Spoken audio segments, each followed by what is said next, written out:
Bahaw na yan ang pagkain ni Jess. Nalamig na yan ang pagkain ni Jess.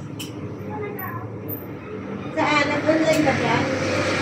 Work from home ba siya? Work from home?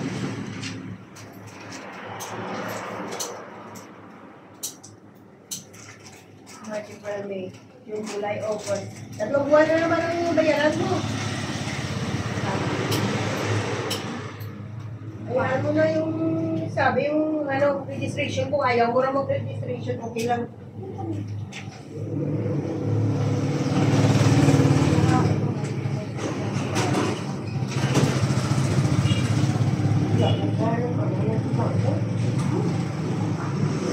Pagkatay na ito yung pinano yun. Ha? Ayaw ko naman tayo kasi mag-aaway naman eh.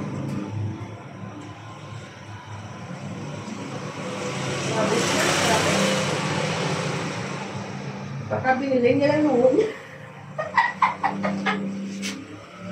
Kaya pala akong magbili ng damit niya, bag niya.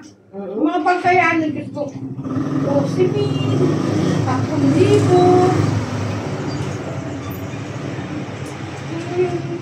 Binili niya. 10,500 yung maliit na ganyan. Chart and fit.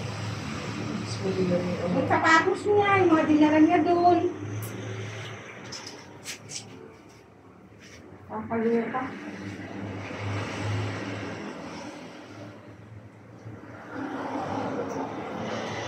Ano kaya check up ni Eric nung... Wala, hindi siya nagpa-check up. Bakit? Ewan ko. Ate?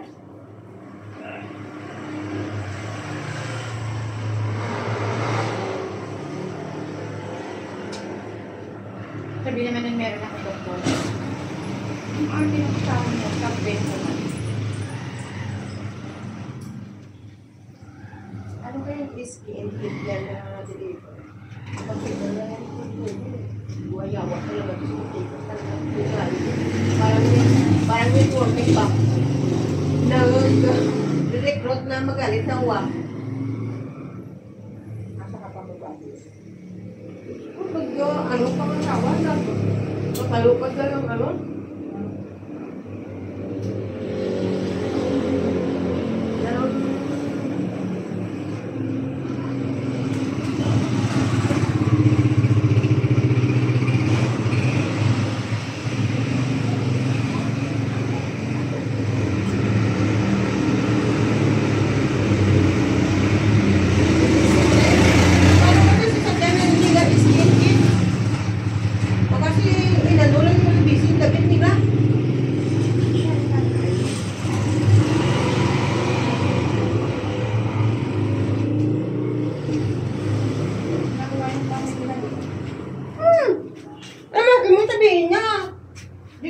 yan yung delivery nila.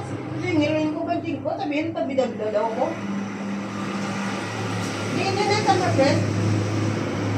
Ba't yung parking naman, ang bahay nila? Okay, hindi na. Sabi-dabda daw ako. Grabe, kali pa ikaw. Bakit hindi pa yan nagbabago, no? 2000 ano na?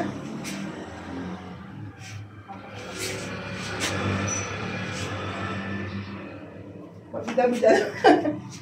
Kaya pabida-bida ka. Hinanap sila sa ating dalawang bida-bida. Sabi niya, dadaanan sa gate yung 25. Parang hindi siya nakatira rito. Ayaw ko din magbayad ng basura. Oo. O, 100. O, kailan pa yun? O, yan daw ang bag niya, 100.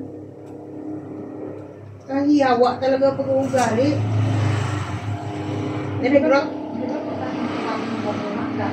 Ang dami-dami niya magbasura.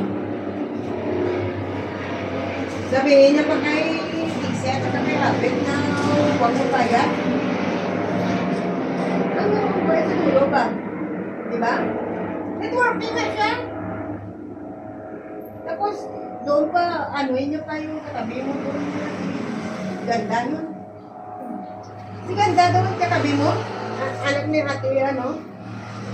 Kuya dito. Ah? Oo. May baylos pa hinihingi. Yung mga yun puta ka mo. Kung tutulong kayo, tutulong. Kung hindi, wala nang tilitan. Pero darating yung araw, kailanganin nyo rin ang uwang.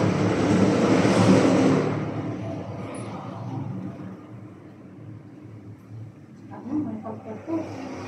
Kahit nagbabayad ako, bibigay pa rin ako sa ano. May pera ako. Kaya nga.